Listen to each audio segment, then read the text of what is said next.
concept of economics and significance of statistics in economics. So आज हम economics में जो statistics की ज़रूरत होती है वो वाला statistics पढ़ेंगे. Okay, so we already know by now what is economics. Let us just revise and have a recap quickly. Economics is a system wherein the human beings actually carry on certain economic activities to earn their living. And economics is a social science because it is related to the human beings. Now every individual ranging from child to old man is engaged in some economic activity just because this is a social science and earning is the core of economics. So consumption is an important economic activity. So every person on this earth, or for that matter every living being rather, but we are just concerned with human beings. So every human being on this earth, whatever is his age, the age of the person may be very tender as early as a child, and the age also may be as old as an aged person. So old man or a child, whoever it is, so any person, every person rather in the economy is engaged in some or the other economic activity. They always are undertaking some or the other economic activity. Now economic activity over here does not just mean earning a living. Economic activity also means consuming things, because this consumption, this can also be valued in the monetary terms. It has a money value, and hence even consumption will be economic activity. Okay, so every human being is engaged in economic activity, and for that matter, be it a child, be it an old man, even if they are not earning for themselves or their family in that age, they are actually undertaking economic activity by doing the consumption of things. So consumption is also an economic activity. It is rather important economic activity. So we all are consumers. So whoever does the consumption is termed as a consumer. We all are consumers. We consume different goods and services. And why do we consume these goods and services? Because we want to satisfy our different wants. So consumption of goods and services will satisfy our different wants. We already know that there are unlimited wants of each person, and these wants have to be satisfied one after the other, because these arise one after the other. When one want is satisfied, there is other want in the queue to be satisfied, yet to be satisfied. So yes, wants are unlimited. There is a series of wants and it continues and continues infinitely. So now let us understand who is a consumer. We have already seen it in the layman's language that whoever consumes things is a consumer. But what is meant by consumption, and who is this consumer with reference to economics or even statistics for that matter, because this is a matter of statistics. So a consumer is one who consumes the goods and services for satisfaction of his wants. But what is consumption then? Consumption is a process. Consumption is process. It is not just one thing ki bas ho gaya. Consumption, it is a process. It involves many steps. So what is it? It is a process of using up the utility value of the goods and services. Yes, goods and services, each good and each service has some utility value, and using up that value or finishing up that particular utility value is known as consumption. And this consumption is done for the satisfaction of our wants. Now what does this utility value mean? Now this utility value means there is some inherent capacity in the goods and services which can satisfy our wants. So utility value is the inherent capacity contained in the goods and services which has the ability to satisfy the human wants. So in layman's language, utility of the goods and services means the usefulness of those goods and services with which we can satisfy our want. So you can take an example. What is utility? Now suppose there is a bottle of fruity. We all love fruity, isn't it? So fruity का एक bottle है उसमें जब तक वो Frooti का liquid content है या भरा हुआ है तब तक उस फ्रूटी की बॉटल की यूटिलिटी हमारे लिए है। मतलब the moment we open up the cap और cork off that bottle and just finish it off and we make that bottle empty, तो empty bottle of fruity का हम empty bottle of fruity जब होगी तो उसकी कोई यूटिलिटी हमारे लिए नहीं होगी। अगर हमें फ्रूटी पीने की इच्छा है तो जो भी empty bottle होती है कभी कभी हम उसका रीयूज तो कर ही लेते हैं, that is different, but empty bottle of fruity जिसे भी फ्रूटी पीने की इच्छा है तो उसके लिए अगर एम्प्टी बॉटल ऑफ फ्रूटी है तो इसका मतलब जीरो यूटिलिटी है उस बॉटल की जो एम्प्टी है। Okay, so utility means finishing up the utility contained in the goods and services. समझ लो अगर फ्रूटी पीने की इच्छा है और उस बॉटल में सिंपल मैंगो जूस है, means that is not Frooti. हो सकता है बॉटल बाहर फ्रूटी से बॉटल फ्रूटी की हो बट उसके अंदर कोई और जूस भरा हुआ है जो मैंगो का भी है but it is not Frooti. So taste में डिफरेंट होगा, कलर में डिफरेंट हो सकता है, स्मेल में भी थोड़ा डिफरेंट हो ही सकता है। सो यस, अगेन यूटिलिटी कि हमें फ्रूटी पीने की इच्छा है, we have the desire and wish to actually have Frooti, but उसमें अगर फ्रूटी नहीं है तो हमारे लिए उस बॉटल की भरी हुई है बॉटल फिर भी जूस से मैंगो जूस से भरी हुई फिर भी उसकी यूटिलिटी हमारे लिए कम होगी या शायद जीरो भी होगी, क्योंकि हम हो सकता है मना भी कर दे कि नहीं फ्रूटी नहीं है तो हमको नहीं पीना है। तो मतलब उस बॉटल में फ्रूटी जैसा ही कोई लिक्विड है फिर भी आप उसको पीना नहीं चाहते because you do not have the या that bottle does not have the utility for you because you want Frooti only. So this is what is utility. So usefulness of that particular good और commodity और service, usefulness नहीं है आपके लिए तो yes that utility value is zero. So what is utility? It is a inherent capacity.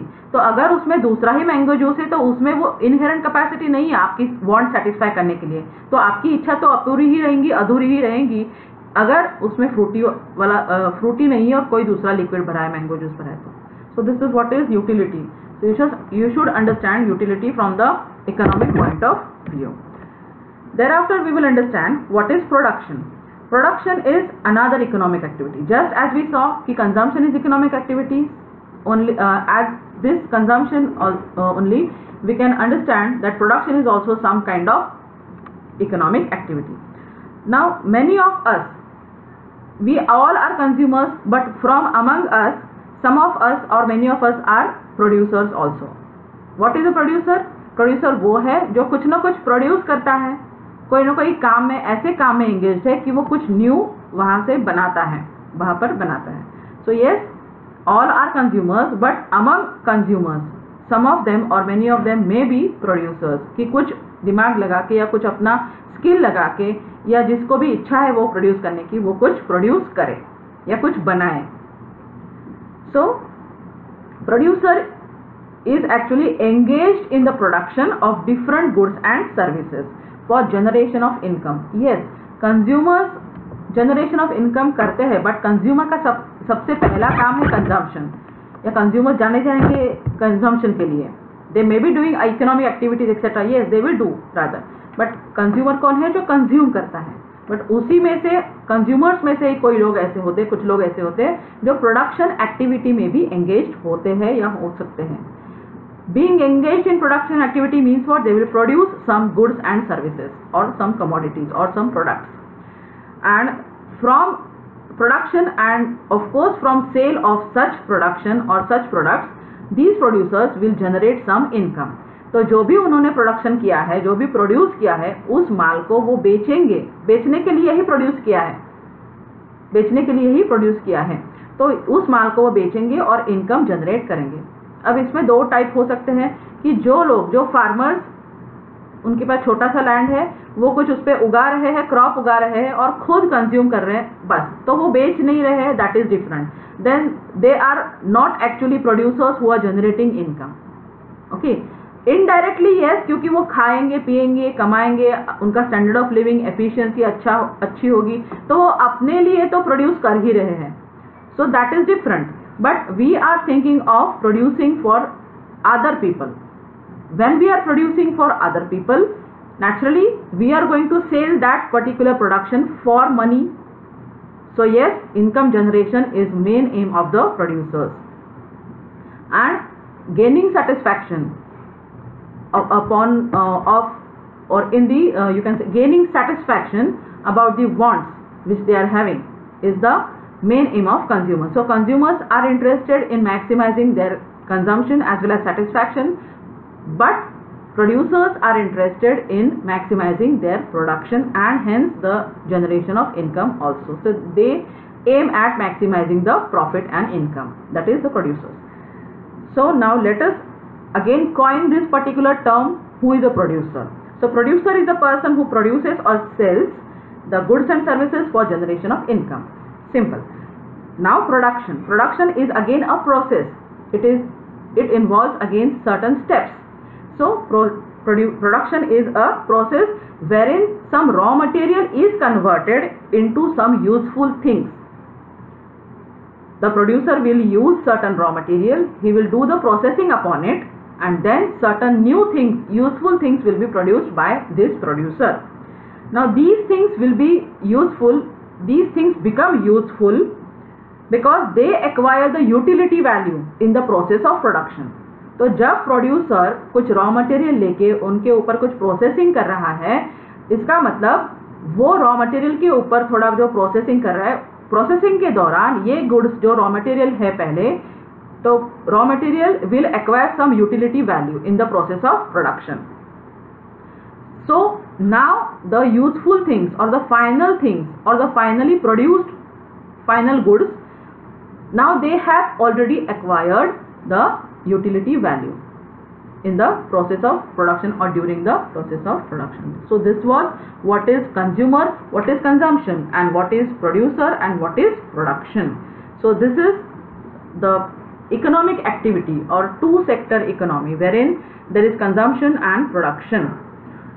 So again, apart from consumption and production, there are different concepts like what is saving.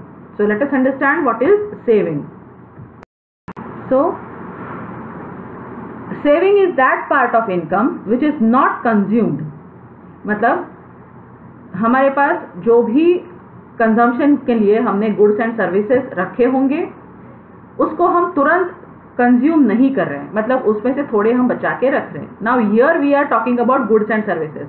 हम लोग जब अगर हमारी ज्वाइंट फैमिली है तो generally हम लोग grocery जो है बहुत बड़े पैमाने पे खरीदते हैं, क्योंकि हमें पता है ज़्यादा मेंबर्स घर में है तो हमें ज़्यादा ग्रोसरी की ज़रूरत पड़ेगी, हमें ज़्यादा व्हीट या गेहूं की ज़रूरत पड़ेगी, ज़्यादा चावल की ज़रूरत पड़ेगी. तो ये सब हम लोग स्टॉक करके रखते हैं. हो सकता है महीने भर के लिए, हो सकता है 6 महीने के लिए या 1 साल के लिए, या वॉटेवर जैसा आपको सूटेबल लगे.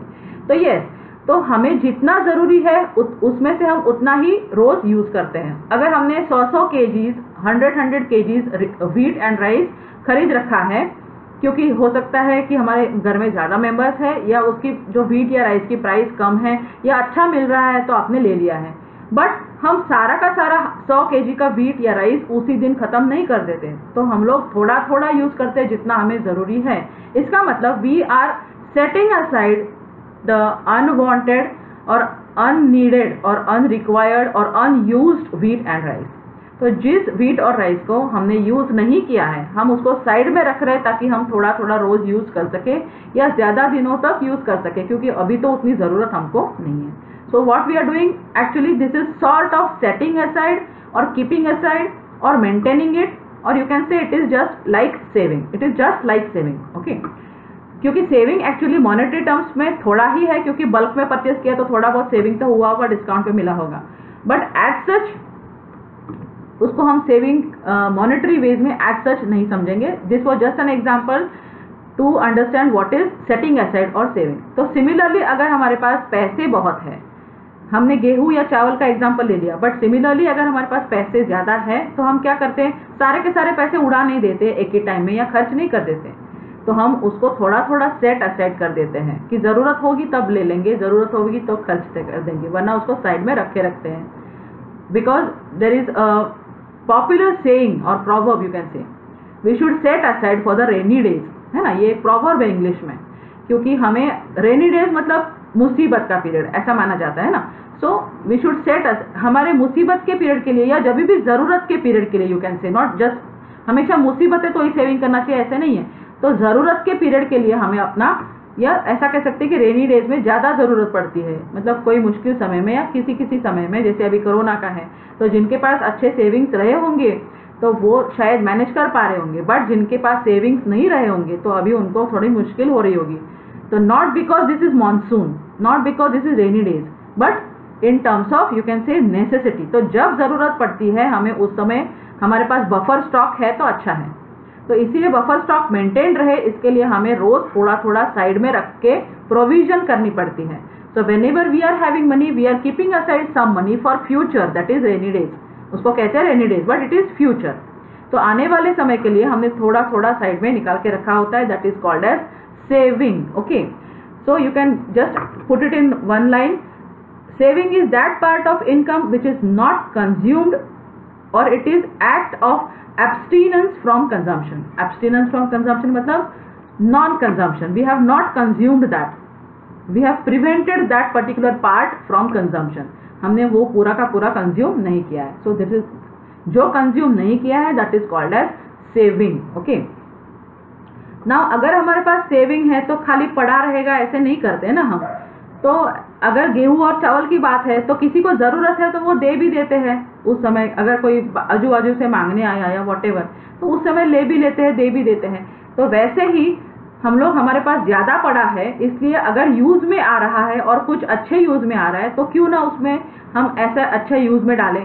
तो जस्ट लाइक गेहूं और चावल अगर किसी और को दे सकते हैं, या जब ज़रूरत है किसी और की ज़रूरत पूरी कर सकते हैं, मतलब वी आर अगेन, हमने सेट असाइड तो करके रखा ही है, बट उसमें जो सेट असाइड सेविंग करके रखा है गेहूं चावल, उसका भी कोई और अच्छा उपयोग हो रहा है तो किसी और उपयोग में भी उसको लाते हैं। तो सेम मनी, तो मनी भी हमने सेट असाइड करके रखी है, सेविंग करके रखी है, तो वही मनी जो सेविंग करके रखी है कहीं और रखने से बढ़ने वाली है तो क्यों ना करें, है ना।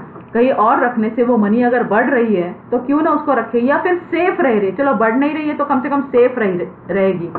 तो ऐसे में what we think about is, चलो मनी हमारे पास ज़्यादा है, आइडल कैश जिसको बोलते हैं, आइडल है, पड़ी की पड़ी है, हमारे पास बहुत सारी है। So what we do, we think of some investment. Investment मतलब क्या है कि हमारे पास जो पैसा हमने जमा करके रखा है, थोड़ा थोड़ा सेट असाइड प्रोवाइड करके रखा है, उसको हम अपने पास न रख के हम किसी ऐसी जगह पे रखेंगे, जैसे पुराने ज़माने में सेठ साहूकार होते थे, उनके पास रखा जाता था कि चलो हमारे जब ज़रूरत होगी आपसे ले लेंगे, आप हमको ब्याज दे देना या जो भी है। तो similarly today we are putting aside और keeping aside our money and making a saving, small scale saving, and this saving we are putting into some investment, so that, क्योंकि सिर्फ सेविंग हो रहा है तो हमें कुछ नहीं मिल रहा है, बस हमारे पास पैसा पड़ा रहेगा। बट वही सेविंग को अगर हम बैंक में रखते हैं, फिक्स डिपॉजिट में रखते हैं, या कहीं और इन्वेस्ट कर देते हैं, जैसे शेयर्स है कंपनी के या लैंड बिल्डिंग है, तो इस तरह कहीं और उसको रखेंगे, इन्वेस्ट कर देंगे, तो उस पर हमें कोई ना कोई ब्याज या रिटर्न ऑन दैट इन्वेस्टमेंट मिलने वाला है। So what is investment in one line then? Investment is expenditure by the producers on the purchase of such assets which help them to generate income. तो अभी जो मैंने एग्जांपल दिया कि पैसे हमारे पास पड़े हैं तो उसको हम बैंक में भी रख सकते हैं, तो उसी तरह हम उसको कोई बिजनेस में भी लगा सकते हैं, ठीक है। बैंक में रख सकते हैं, लैंड बिल्डिंग मशीनरी खरीद सकते हैं, बट ये सब लैंड बिल्डिंग मशीनरी में सब लोग नहीं डालेंगे। जनरली लेमन, अगर जिसके पास पैसा तो जनरली बैंक में रखते हैं, पर बैंक में भी बहुत सारा पैसा आपके पास हो गया तो आप कोई और उसका इन्वेस्टमेंट का ऑप्शन ढूंढ सकते हैं।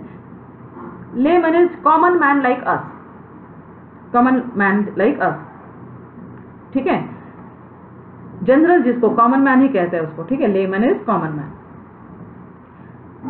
And generally common man having common prudence जिसको बोलेंगे, कि जिसको थोड़ी सी सामान्य बुद्धिमत्ता है, ऐसा कॉमन मैन।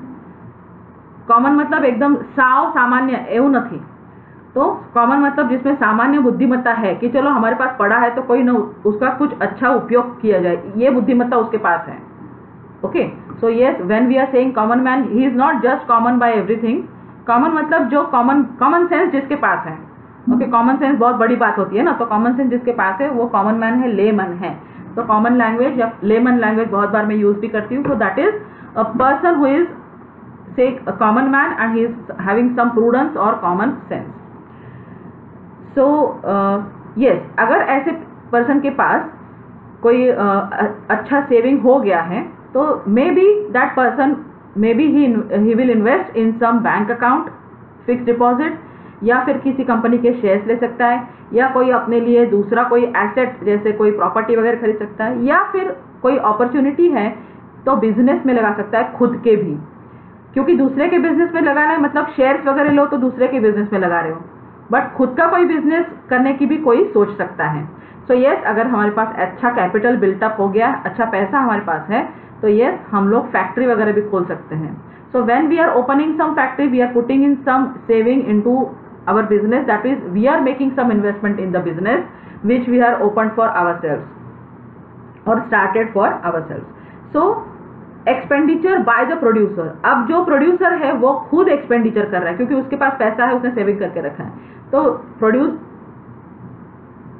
कोई भी इन्वेस्टमेंट तो कोई भी करता है। Now from consumer we are going to producer. Okay, so producer अब क्योंकि अब आई हैव ऑलरेडी डिक्लेयर्ड और I have already said that whenever you are having excess money, that money can be put in as investment, maybe in the bank account, maybe into the shares of the company, maybe in purchasing assets. तो ये मैंने already बोला हुआ है। So yes, upon that, तो वो consumer तो है ही वो, क्योंकि सब लोग खाते पीते हैं या सब कुछ कंज्यूम करते हैं, but some of them may try to produce something. दूसरे के बिजनेस पे पैसा लगाना है मतलब कोई शेयर्स खरीद सकता है, शेयर्स में इन्वेस्टमेंट कर रहा है, बट अगर उसको लग रहा है कि मैं खुद का बिजनेस चालू करना चाहता हूं, तो yes that particular person may be the producer and he may think of production. So when this particular person he is thinking of production means he becomes producer. तो जब प्रोड्यूसर एक्सपेंडिचर करता है मतलब वो खर्चा करेगा to purchase certain assets. Producers कौन से एसेट्स परचेज करेगा? हो सकता है फैक्ट्री के लिए बिल्डिंग या ऑफिस खरीदे, हो सकता है कुछ एसेट्स जैसे मशीनरी खरीदे। तो इस तरह के खर्चे अगर प्रोड्यूसर करता है तो naturally this expenditure which the producer has made for purchasing certain assets and with the help of which asset he is going to generate income. Now this type of expenditure made by the producer is called as investment. तो investment तो सब करते हैं, consumer भी करता है, even layman common man भी कुछ ना कुछ तो साइड में रखता ही है, कहीं ना कहीं पोस्ट ऑफिस में या बैंक में उसका अकाउंट कहीं ना कहीं होता ही है। बट उसमें से कुछ लोग जिनके पास थोड़ा बहुत पैसा जमा हो जाता है या उनके पास स्किल है, कोई कुछ करने की इच्छा है खुद के लिए, तो yes they can be producers also. और प्रोड्यूसर्स किस तरह इन्वेस्टमेंट करेंगे? So they will invest in the purchase of the assets which they require, क्योंकि उनको फैक्ट्री चलानी है, उनको प्रोडक्शन करना है, तो उनके लिए जो जरूरी है उसमें वो इन्वेस्ट करेंगे ना। तो नेचुरली वो बैंक अकाउंट में ज्यादा नहीं रखेंगे उस समय जब बिजनेस चालू कर रहे हैं या जब प्रोडक्शन फैक्ट्री वगैरह खोल रहे हैं, तो उस समय वो अपने अपने एसेट्स में ही पैसा लगाएंगे ना, ताकि वो एसेट्स चला के या एसेट्स यूज करके बिजनेस में प्रोडक्शन करेंगे और गुड्स एंड सर्विसेज को बाद में सेल भी करेंगे ताकि इनकम जनरेशन हो सके। So yes, we have learned what is consumption, we have learned who is consumer, we have also learned what is production, we have also learned who is producer. Now what is saving also we have learned, and with that we have also learned what is investment. So everyone, that is consumer, producer, the savers and the investors, all these are actually engaged in the economic activities. These are different types of or diverse economic activities. Which are these economic activities? Actually the people who are engaged in this are the people are consumers, producers, savers and investors, but the economic activity in which they are actually engaged is called as consumption, production, saving and investment. तो कौन ये लोग हैं और ये क्या कर रहे हैं एक्चुअली? सो वो जो कर रहे हैं वो लोग होते हैं consumer, producer, saver and investor, पर जो जिस एक्टिविटी में इन्वॉल्व है उस एक्टिविटी को कहेंगे consumption, production, saving and investment. So now what is economic activity? From this we can coin the word. Economic activity is activity which is related to the use of scarce means, which are also called as scarce resources. Now means always are scarce, so these are scarce in relation to the unlimited wants, and when wants are unlimited and resources are scarce, and again the resources have many alternative uses, or we can use the resources for alternative options or alternative wants to satisfy such alternative wants. So when this is a scene that unlimited wants, limited resources, and the resources are capable of alternative uses. In that case, what we have to do? We have to make a choice as to which want we should satisfy at the first instance. We have to do priority ranking of our wants, and only then it is possible to satisfy most of the wants of every individual or any consumer or producer also. So, in the words of Alfred Marshall, a great propounder of modern economics, yes, this person, Alfred Marshall, he has defined economics as the study of mankind in ordinary business of life. Yes, it is study of mankind, because we are saying that economics is social science, and social science relates to human behavior only. So yes, according to Alfred Marshall, study of mankind in ordinary business of life, or in ordinary course of life, you should say, it is economics. Now we have understood what is economics also, what is economic activity also. Now what is meant by economic problem? The problem of choice, or the problem of allocating the resources which are scarce and which have alternative uses, arising on account of the fact that the resources are scarce and they have alternative uses. So this is the economic problem. Economic problem is the problem of making a choice among the different wants that we have and which are unlimited. So to satisfy these unlimited wants, we have to allocate the resources which are scarce already and which have alternative uses. तो ये हमारा economic problem है कि हमारी wants unlimited होती है, बहुत सारी होती है, खत्म होने का नाम ही नहीं लेती है, एक के बाद एक आती रहती है. तो wants are unlimited, but हमारे पास wants को satisfy करने के लिए resources जो होते हैं, time होगा या money होगा या whatever, so resources जो होते हैं वो एक तो scarce है, paucity है, scarcity है उन resources की, और दूसरी बात यह है कि इन रिसोर्सेज के कोई ना कोई अल्टरनेटिव यूजेस या ऑप्शंस हैं. तो यस, हमें क्या करना पड़ेगा? रैंकिंग या प्रायोरिटी करना पड़ेगा. We will have to make a choice, we will have to take a decision as to which want we should satisfy at our first instance and which want should be satisfied second, third, fourth consecutively. So इस तरह से जो भी ये problem of allocation of scarce resources having alternative uses to the unlimited wants, that is problem of allocation of resources to unlimited wants, is called as economic problem. So ये है economic problem. Now we have already discussed what is consumption, we have discussed what is production also, we have also discussed what is saving as well as investment. We also know what is economics and economic problem also. So now let us understand the further concepts.